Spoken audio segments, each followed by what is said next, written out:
Chapter 14, The War of the Union, 1861 to 1865. These are the core objectives for this chapter. Please make sure that you review them before you read the chapter. This is just a little refresher map to show you where the Confederate states and the border states were. The darker green states are the Confederate states that joined before Fort Sumter. The light green Confederate states are those that joined the Confederacy after Fort Sumter. So you will have a total of 11 Confederate states when you add the light green and dark green states together. The yellow states are the border states. Those were slave states that did not join the Confederacy, and then all of the other states would be those states and territories that stayed in the Union. As we begin to look at the actual fighting in the American Civil War, we have to look at the advantages and disadvantages of each side. And this graph shows us very clearly the overall advantages that the Union had over the Confederacy. While the Union had about 61% of the population, the South had only 39%. The Union also has an overwhelming majority of the railroad mileage in the country, 66% compared to 34% for the South. Remarkably enough, and surprisingly to many of us, the North also had more farms. They had 67% of the farms, while the South only had 33%. Now, this would be the number of farms, not the actual acreage of farmland. So you can see in the North they had smaller farms, and so therefore they had more farms. The North also produced 75% of the wealth in the country, and this is going to have a huge impact on the war. And the North also had 81% of the factories. This will also have another huge impact on the war. About 95% of all firearms are produced in the North, and obviously that's going to have a huge impact on the war. Another factor that's not shown in this map is also about 95% of all the banks in the country were also in the North. When we look at the American Civil War, sometimes military historians refer to it as the first modern war, because in this war we do see the use of abundant technology for the very first time. This is the first war where we will actually have repeating weapons, those rifles and sidearms that you don't have to pump prime after each shot. Railroads will be used in warfare for the very first time, and railroads are going to have a huge impact on the war. You can see from this picture that railroads were used to move a great deal of the machinery, but they are also used to move a great deal of the troops. And since the North will have more railroad mileage, they will be able to move their troops faster, and it also takes less a toll on the Union troops if they can move the soldiers by rail rather than having to do forced marches and those types of things. Another huge impact on the war will be the use of the telegraph. This is our first really modern communication system in the country, and there's going to be a lot of telegraph line that's strung throughout the country, and this allows commanders to communicate better with their armies far in the field, and we will see that it's going to have a huge impact on both sides, that they will be able to use the telegraph. Major battle in the American Civil War is the First Battle of Bull Run, also sometimes called First Manassas. To give a little background on this, after Virginia joined the Confederacy, the Confederate capital was moved from Montgomery, Alabama to Richmond, Virginia. So one of the goals of the Union during the war was to capture the Confederate capital. And so we're going to see a great deal of fighting throughout the war in Virginia with that goal of capturing Richmond. So in July of 1861, General McDowell, who is the commander of the Union forces in Virginia, is going to be ordered by President Lincoln to make an attack across the Potomac River into Virginia with the goal of taking Richmond. The Confederate commander in charge of defending Richmond at this time was General P.G.T. Beauregard. Now, Manassas, or Bull Run Creek, is only about 25 miles outside of Washington, D.C. So we are really looking at fighting in very close proximity to each other during this battle. At the beginning of the battle, it looks as if the Union is going to win. McDowell and his overwhelming number of forces are able to cross the Potomac, and they begin moving very quickly toward Manassas, which was actually a railroad hub in Virginia. However, this is when railroads really began to play a big role in the battle.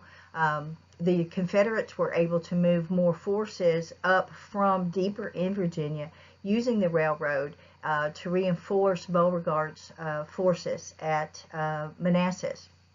Meanwhile, Stonewall Jackson is going to bring up his Virginians and make a very strong stand at the First Battle of Bull Run. And this is actually where he earns the nickname Stonewall Jackson, because one of the commanders, as many of the other Confederate troops were beginning to break and run, one of the commanders said, "Look at Jackson with his Virginians standing like a stone wall." And the name stuck, and it will be his moniker throughout the rest of the war until he's tragically killed in battle. With Jackson's stand on one of the hills and the reinforcement of the Confederate troops at Manassas, the Confederates then were able to turn the course of the battle, and we begin to see that now it's the Union troops that are beginning to break and run. And we see really the Union retreat at the First Battle of Bull Run is just a complete rout. It's not an orderly retreat. They're breaking and running. They're breaking ranks. The commanders are trying to maintain order, but it's just a complete matter of chaos. And one of the things that also made it even more difficult, because the battle was so close to Washington, D.C., some of the congressmen and members of Washington society decided that it would be really kind of cool to go out and watch a battle. So they came out in their carriages with their picnic baskets and to watch the battle. And as the Union Army is trying to retreat back to Washington, they get all tangled up with these civilians, and it makes a bad situation even worse. The Confederates end up winning the First Battle of Bull Run, but actually they really squandered an advantage that they could have had. The Union Army was in such disarray after the First Battle of Bull Run. If Beauregard had pursued the Union Army into Washington, he probably would have been able to take Washington, and that could have completely changed the course of the rest of the war. But instead of pursuing them all the way back to Washington, they began celebrating their victory, and so they squandered a chance to end the war, perhaps very early on, and of course the war will continue for the next 4 years. First Battle of Bull Run, President Lincoln realized that this is not going to be a 30-day or a 90-day war. It's going to be a long, protracted war, and he needs to have a better organized military. So one of the things he's going to do is he actually fires McDowell, and he is going to promote General McClellan to become the commander of the Army of the Potomac, which is the Union Army in the Washington theater of war. He will also work with McClellan to develop an overall strategy for the war. This Union strategy is called the Anaconda Plan, because the idea is that they are going to strangle the Confederacy, squeeze it like an anaconda does. The three strategies in the Anaconda Plan is, one, to capture the Confederate capital of Richmond, which we talked about previously. Also to blockade the Confederate coastline. This is very important. We know that the Confederacy is not very industrialized, and the Confederacy is counting on being able to continue to trade with countries in Europe, especially Great Britain, to receive many of the supplies that they're going to need for the war. So if they can blockade the Confederate coastline, they can basically starve the Confederacy into submission. And then a third goal of the Anaconda Plan is to gain control of the Mississippi River. Gaining control of the Mississippi River would, in effect, split the Confederacy. You would split Texas and Louisiana and Arkansas off away from the rest of the Confederacy. And this would be very important because Texas especially is a major player for the Confederacy in the war. A majority of the Confederate forces are going to come from Texas, as well as Texas serving as a breadbasket for the Confederacy.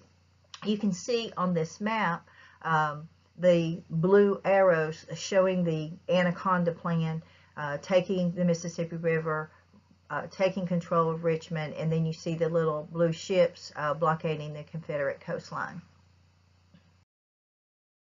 Perhaps one of the greatest advantage that the Union is going to have, especially early on in the war, is the fact that they have a navy.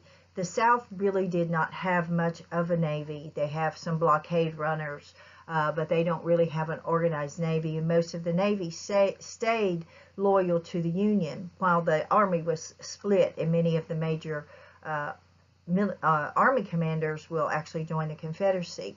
The Union blockade of the Confederate coastline is going to be one of the decisive reasons that the Union is able to win the war.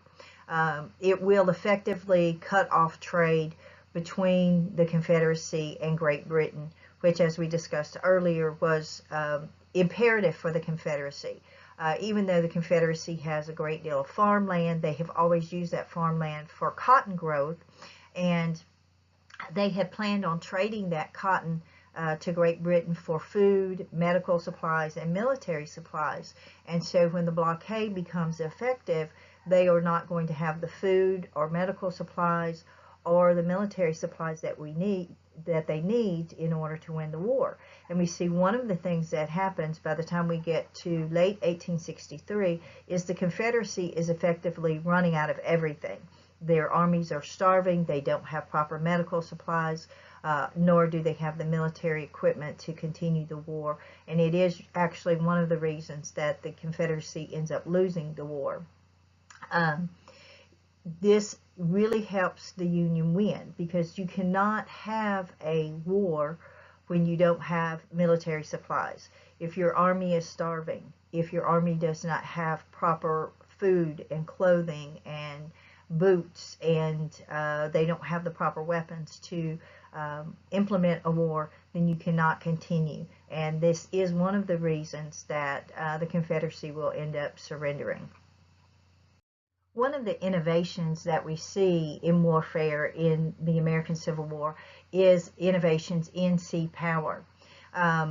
One of the things that both the Union and the Confederacy did during the American Civil War is they created a new type of battleship, a ship called ironclads. And basically what they did was they just took the old wooden-hulled vessels and they covered them in iron. That took a great deal of work, because now they're much heavier, so they have to make sure that they will float and be more maneuverable. And so we will see that the first ironclad vessels are actually a result of the U.S. Civil War, and we will have the USS Monitor, which is a Union ship, versus the CSS Merrimack, which is the Confederate vessel, and they actually fight a battle outside of Virginia early on in the war. That is the first battle of ironclads. The Merrimack ends up losing, but it is a very important battle, because it changes the course of naval history. Unfortunately, after the Civil War, the Americans kind of let go of our innovations in naval history, but many of the European countries adapted what we used in these ironclads and began to transform naval vessels. Another thing that we see that comes out of the American Civil War is the first experimentations with submarines. We usually think of submarines coming in the First World War with the Germans, but the actual first experimentations with that was in the American Civil War. The first real Union successes in the Civil War were actually in the Western Theater as part of that overall objective of gaining control of the Mississippi River. And one of the main Union commanders in the Western Theater is going to be General Ulysses S. Grant. Beginning in February of 1862, Grant will begin an expedition moving from western Kentucky down along the Tennessee River toward the Mississippi River with the goal of gaining control of the Mississippi River. In early February, he will take control of Fort Henry, which is on the Tennessee River. A couple of weeks later, by mid-February, he will gain control of Fort Donelson, further along that river. This opens up his way for an invasion really of the Deep South using the Tennessee and Cumberland rivers. By early spring, the Union has been able to gain control of that upper Tennessee River area, and they have moved into an area called Pittsburgh's Landing, also known as Shiloh in Tennessee. At Shiloh, we're going to see our first really big multi-day battle of the Civil War, especially in the West. Shiloh is a 3-day battle, and at the Battle of Shiloh, there's going to be more casualties on both sides than in every other American war combined. On the first day of fighting, the Confederates did quite well. The Confederate commander, Albert Sidney Johnston, who was a Texan, and the commander of the Confederate forces in the West, is going to decisively defeat Grant's forces at the Battle of Shiloh. Unfortunately, after the battle is over, Albert Sidney Johnston is going to die. It's really one of those tragic things. He had been shot in the leg and he thought it was a minor wound, so he sent his personal surgeon to go and take care of the Union wounded. Unfortunately, it was not a minor wound. He had been hit in a major artery, and he will actually bleed to death. Without the leadership of Albert Sidney Johnston, the Confederates are kind of lost, and Grant will be able to regroup and reorganize his forces. He will also get some reinforcements, and so by the 3rd day of the fighting, Grant will be able to defeat the Confederates at the Battle of Shiloh. But as I said, it was one of the bloodiest battles up until that point, until we get to some of the ones later, like Antietam and Gettysburg. This will give the Confederates control of all of pretty much the Tennessee River, and open up their control all the way into the upper part of the state of Mississippi. By early May, they have reached Corinth, Mississippi, which is in North Mississippi. Meanwhile, as another part of the quest to gain control of the Mississippi River, Admiral David Farragut has led a naval expedition coming up the Gulf of Mexico and attacking New Orleans. This caught the Confederates completely off guard, because with Grant leading the forces down the Tennessee River and coming from that northern direction, they had moved most of the Confederate armies into the upper areas of the Mississippi, and that pretty much left New Orleans unprotected. And so New Orleans will fall very quickly to the Union. This is a devastating loss for the Confederacy. New Orleans was their major city in the Deep South. It was also their major banking center for the entire Confederacy. And of course, it is the city that controls the Mississippi River as it flows into the Gulf of Mexico. So the loss of New Orleans is going to be very devastating for the Confederacy. As it turned out, for New Orleans, it ends up being pretty good, because as we move into the later battles of the war, many of the other major Confederate cities like Charleston and Atlanta will be burned through the very heavy fighting that occurs there.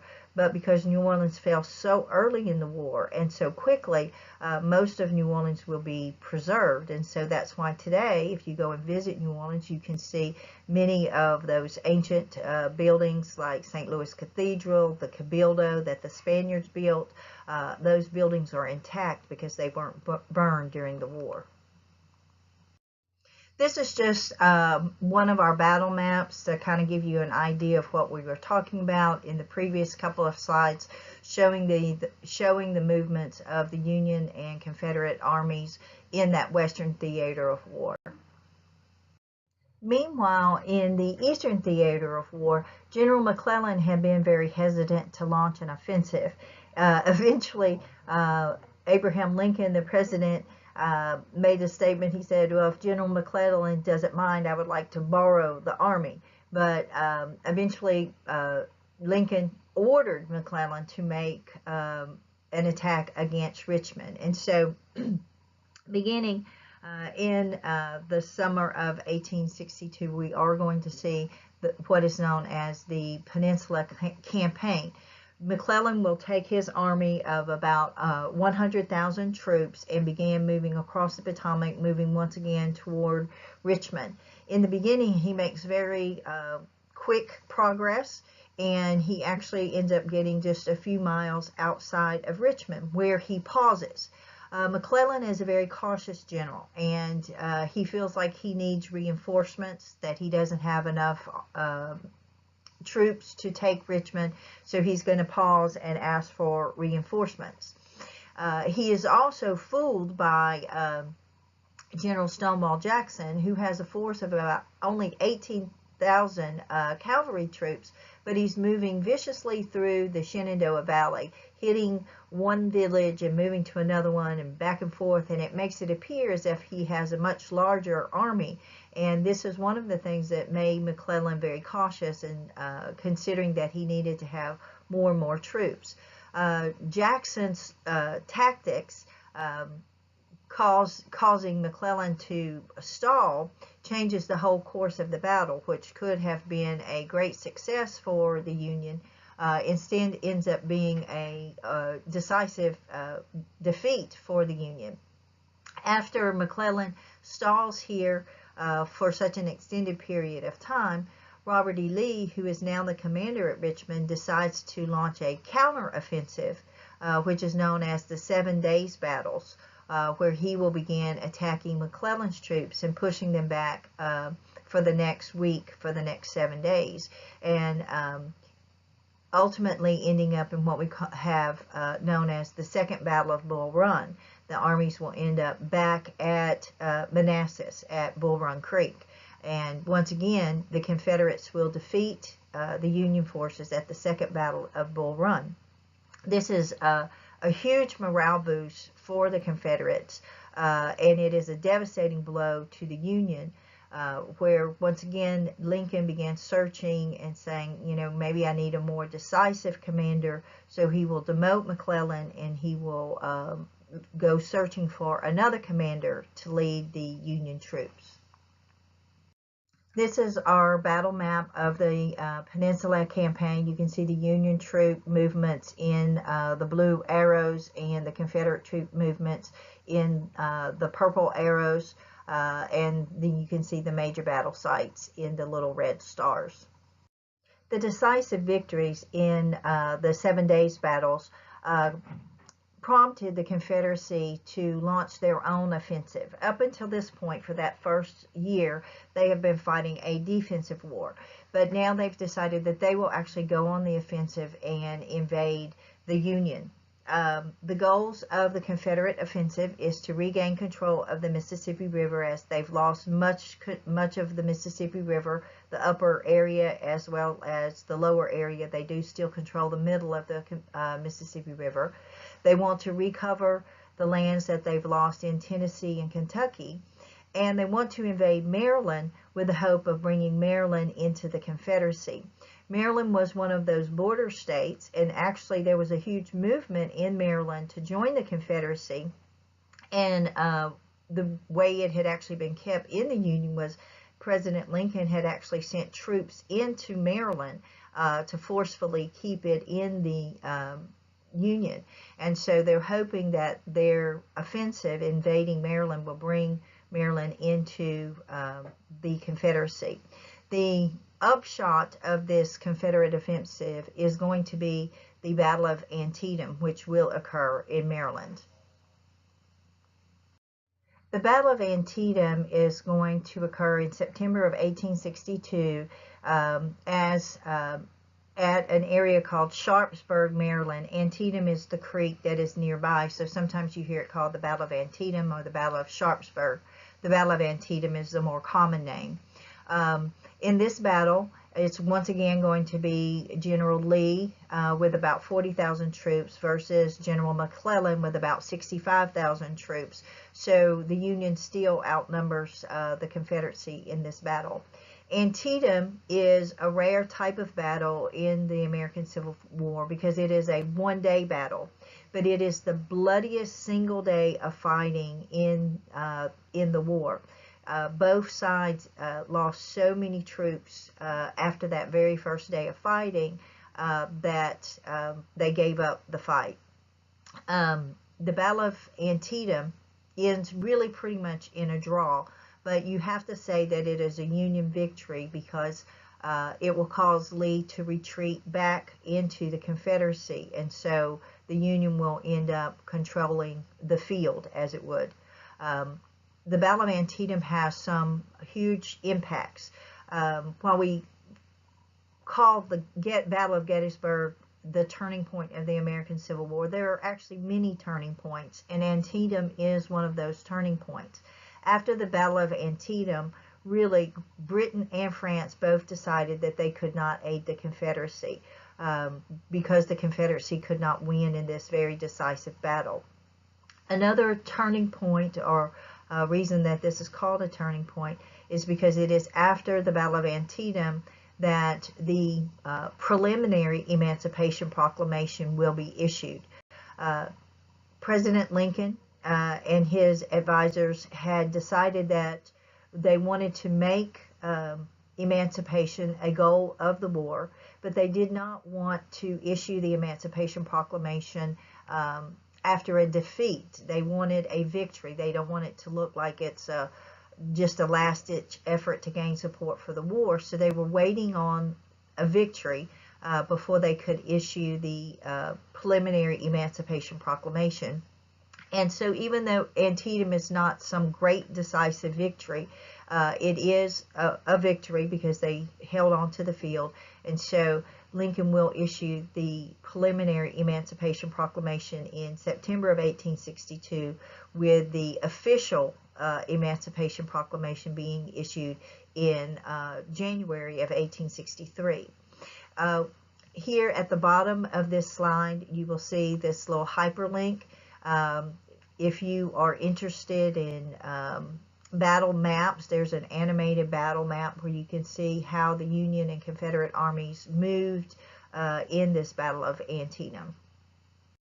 Let's talk for a minute about the Emancipation Proclamation, because there really are many misconceptions in history about the Emancipation Proclamation. What the Emancipation Proclamation actually stated was that the slaves in the Confederate States that were still in rebellion were declared forever free. Now, this is important to look at that wording, and if you actually read the actual document, it actually lists those exact states and counties within those states where the slaves would be free. It is only in those Confederate states and those Confederate counties, or like in Louisiana, parishes, where the Confederates were still in rebellion. The slaves in the border states were not freed with the Emancipation Proclamation. The slaves in areas like New Orleans, which had been conquered by the Union Army, were not freed by the Emancipation Proclamation. So if we look at the actual Emancipation Proclamation, it did not actually free any slaves, because remember, these Confederate states that are still in rebellion do not recognize the authority of the U.S. government or the President of the U.S. government, Abraham Lincoln. So where Lincoln could have actually freed slaves in those border states, in New Orleans, in those conquered territories in Tennessee. He did not. And there was a very big reason for that. He was afraid still of pushing those border states out of the Union.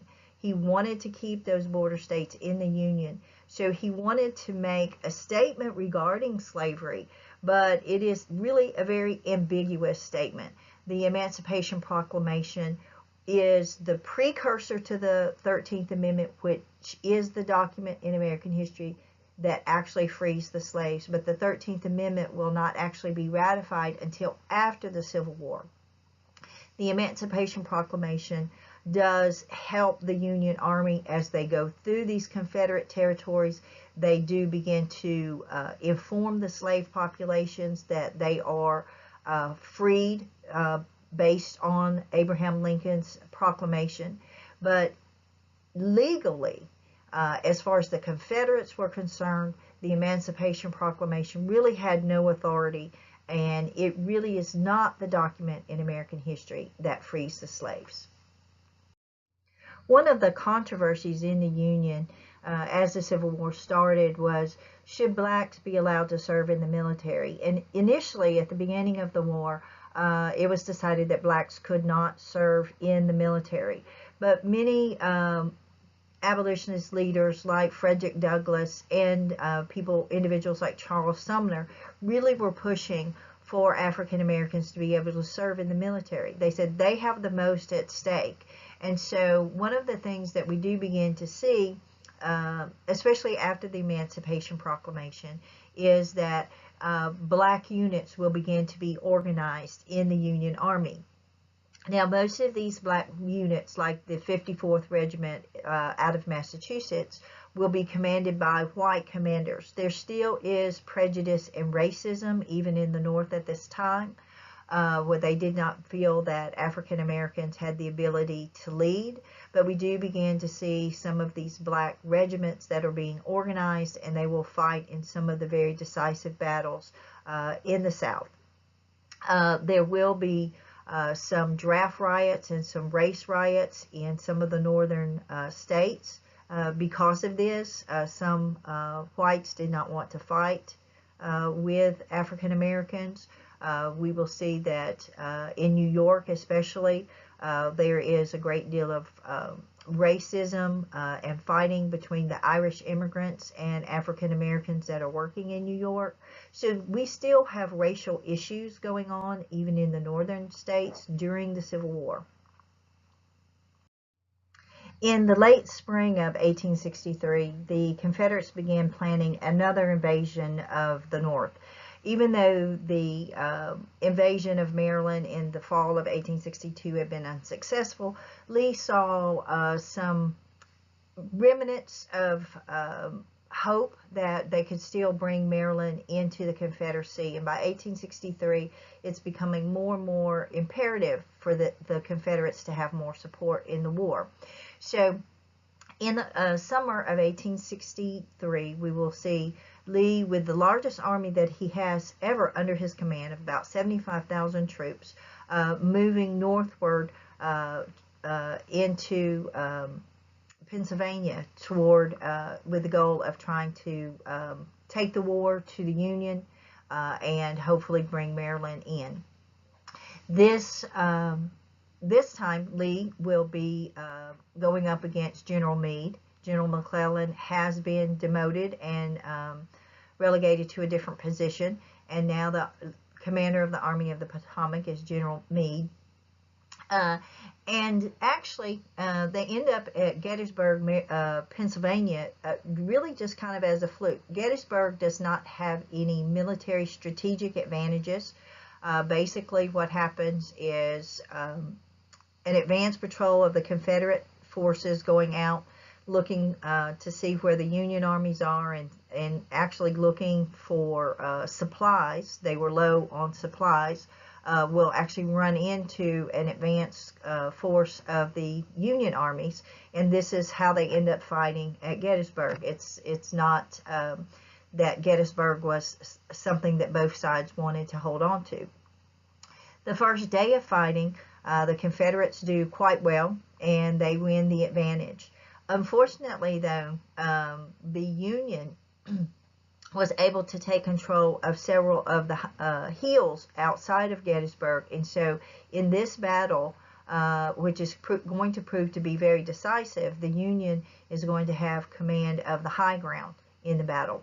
By the time we get to the third day of fighting, Lee decides that he's going to make a desperate gamble. He is going to send one of his most experienced regiments under General Pickett across an open field to launch an assault on Little Round Top in the Battle of Gettysburg.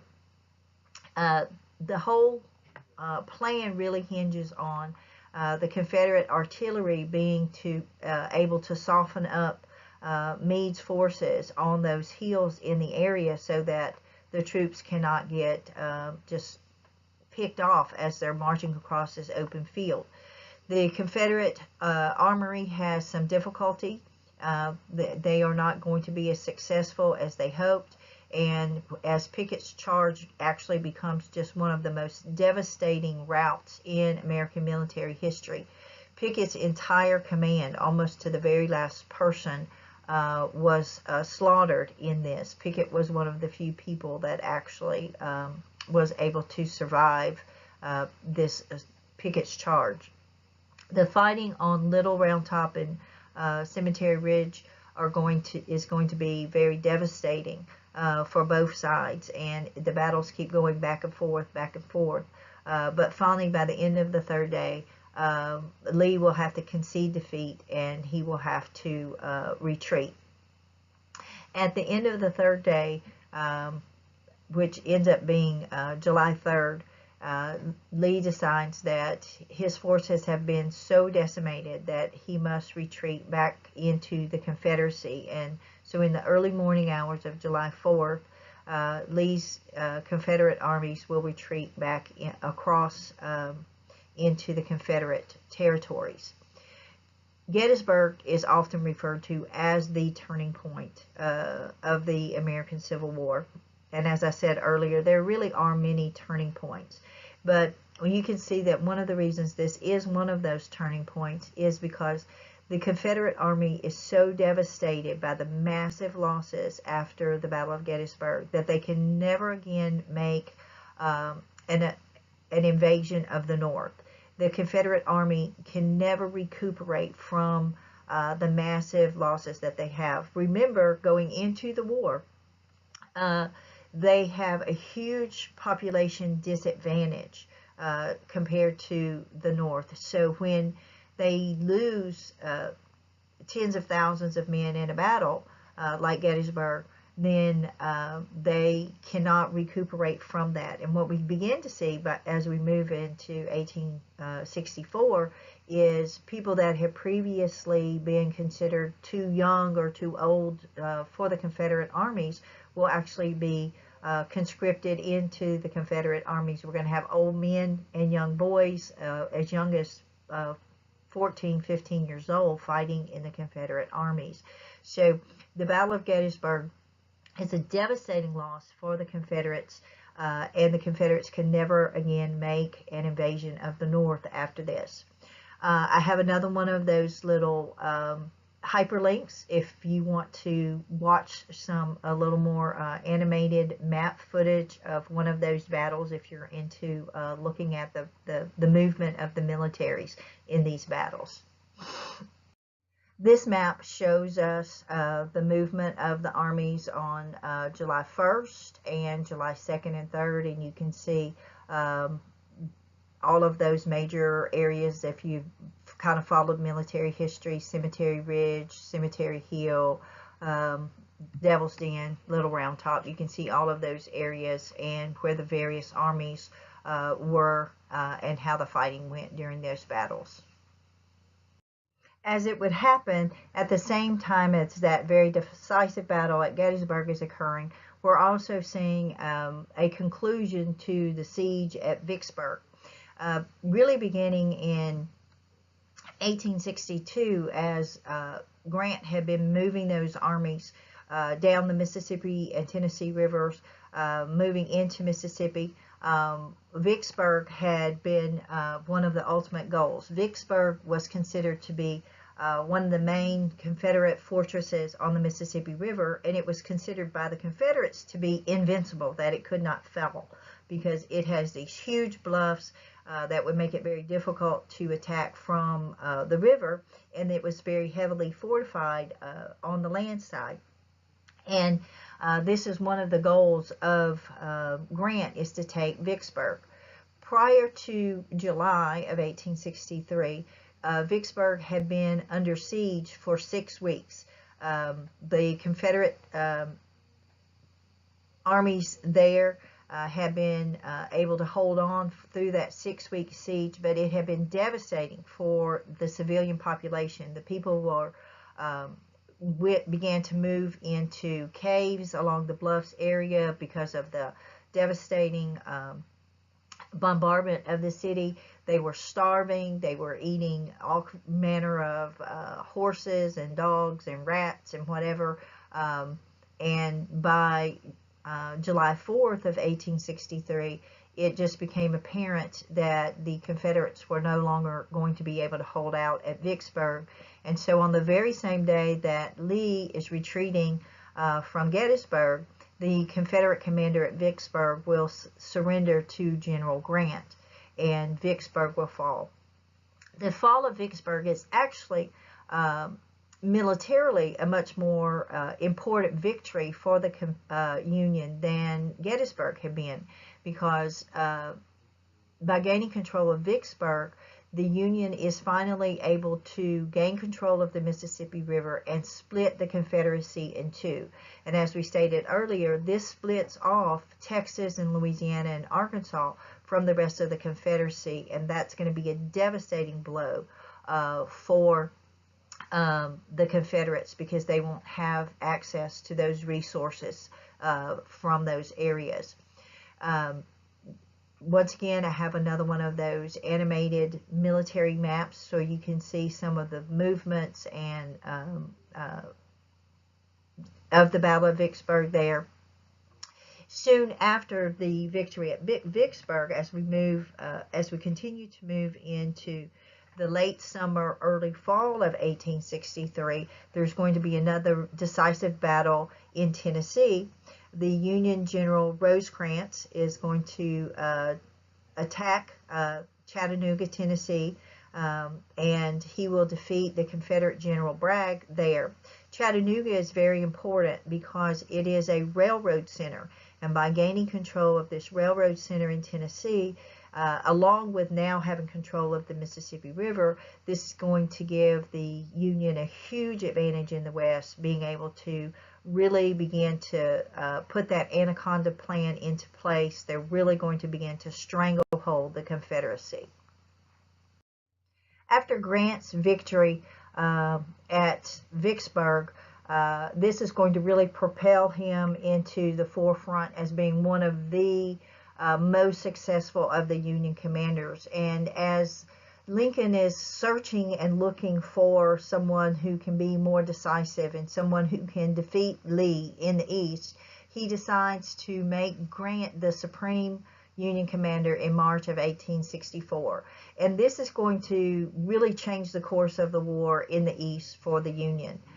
Grant is going to increase the tempo of the war. He realizes that in order to win the war, he's going to have to keep pushing Lee, and it may cost thousands and thousands of lives, but the only way that they can win the war is to defeat Lee, and this is going to keep Lee focused on Virginia, so Lee can't begin to, look outside and maybe attempt another invasion of the North. Lee will also rely on one of his very good friends, William Tecumseh Sherman, to begin making some other advances into Georgia, what of course we will eventually call Sherman's March to the Sea. One of the key components of Grant's new strategy as he took over command of the Union forces was Sherman's March to the Sea. Sherman's March to the Sea will begin in the summer of 1864. He's going to be marching from Tennessee with the goal of reaching the Atlantic coast. The goal really is to wreak as much devastation on the South as possible, to destroy everything in their path. So it's not just simply defeating Confederate armies, but they are charged with destroying railroad lines, burning fields, burning homes, destroying anything that can be of assistance to the Confederates. The goal is really to break the spirits of the Southerners, to cause them to want to surrender. Now, there is some mixed opinions about whether they reach this goal or not. Obviously, it's going to wreak a lot of devastation. Actually, Sherman's March to the Sea is going to be about 300 miles long, about 60 miles wide, and it's going to be a huge, devastating area. However, some people feel that it may not have really destroyed the resolve of the Confederacy, maybe actually had that counter resolve, that the Confederates decided that they would have to fight even longer and harder. We do know that Sherman became the most hated general of all the Union generals by the Southerners after the Civil War. By September of 1864, Sherman had reached Atlanta, and this is where we're going to have that huge battle of Atlanta, where Atlanta will be burned.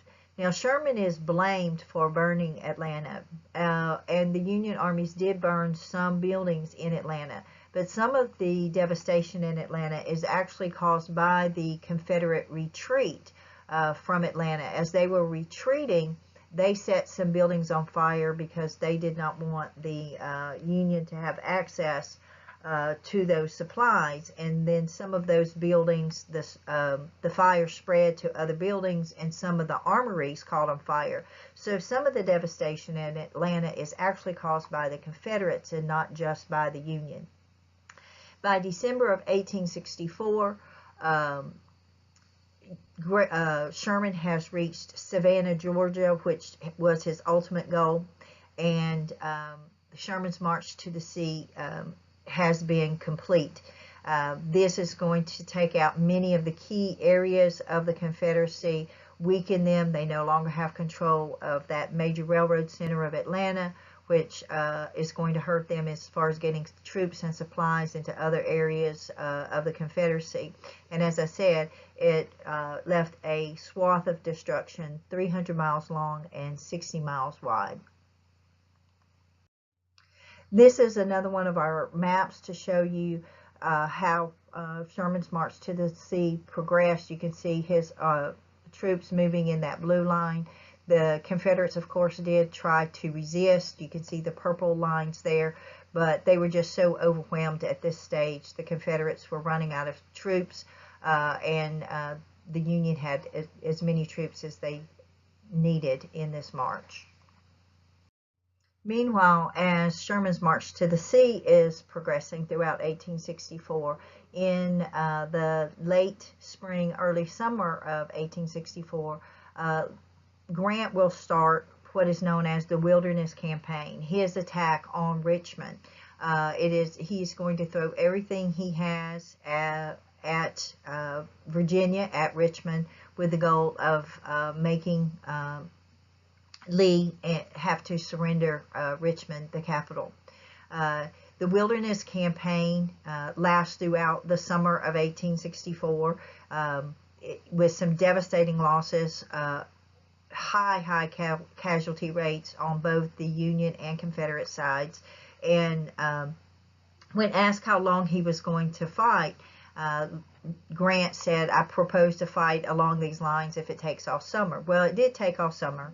It took well into the fall. But by the time we get to the early spring of 1865, he has fought within just a few miles of Richmond. This is our battle map of the Wilderness Campaigns, showing Grant's armies moving across into those areas of Virginia, fighting mostly Lee's armies with the ultimate goal of taking Richmond. By early April of 1861, General Lee and the Confederate President Jefferson Davis decided to abandon Richmond because it was no longer defendable. Lee was hoping that he could meet up with some other Confederate armies and continue the fight. That's not going to be the case, however, because he's going to be pursued by General Grant. This was very unusual. Grant's predecessors had usually let Lee retreat, and he would always get away. But by April 9th, Lee realizes that he's dealing with a different type of officer, and he realizes that there's no way they can continue the fight. So he will offer to surrender to Grant at Appomattox Courthouse, Virginia, on April 9th, 1865. Grant will offer him very generous surrender terms. Lee's officers will be allowed to keep their swords and sidearms. His men will be able to keep any horses or mules that they can legitimately claim and take home to continue farming once they return home. President Lincoln is not going to be able to savor the victory of the American Civil War because on April 14th, 1865, he is going to be assassinated by John Wilkes Booth at Ford's Theater while he is attending a play with his wife. Booth was a radical Confederate supporter who blamed Lincoln for the devastation of the war. And one of the sad things about the assassination, in addition to the fact that it kills one of the greatest presidents in American history, is that it also is going to have a devastating effect on the Confederacy, because Lincoln had proposed a very lenient Reconstruction period for the Confederacy, but after he is assassinated, that the hopes of that lenient Reconstruction period is going to die. The American Civil War is a very transforming war. It is a war that preserved our Union. It is a war really that defined us as a nation. It finally made us deal with this question of slavery, and we decided that we would not be a country that embraces slavery. One of the greatest changes we will see after the American Civil War is that within a few months after the Civil War, the 13th Amendment, which abolishes slavery and involuntary servitude in the United States, will be ratified. And so we will no longer be a slave nation. The American Civil War is also often termed as the first modern war because of the new technologies that were used, like the railroads and the repeating rifles that we talked about earlier, but also because of some of the tactics. We will see trench warfare for the first time. While we identify that more with the First World War, there will be a lot of trench warfare also in the American Civil War. And of course, this brings about many social changes in America. Once slavery is abolished, we will go through this actually 12-year Reconstruction period in America, but we will emerge from that war and that Reconstruction period a greatly changed country, a country greatly changed for the better. The Civil War, of course, was a very costly war. More than 618,000 Americans died in the war. That is more than in any other war that we've had in American history. Of course, those are casualty rates for both the Union and the Confederacy. The war cost $15 billion. And of course, one of the greatest things, as we stated earlier, was that slavery was ended by this war. So the costs were high, but definitely worth it. This concludes our PowerPoint for Chapter 14. This also concludes our lectures for History 1301. Thank you very much.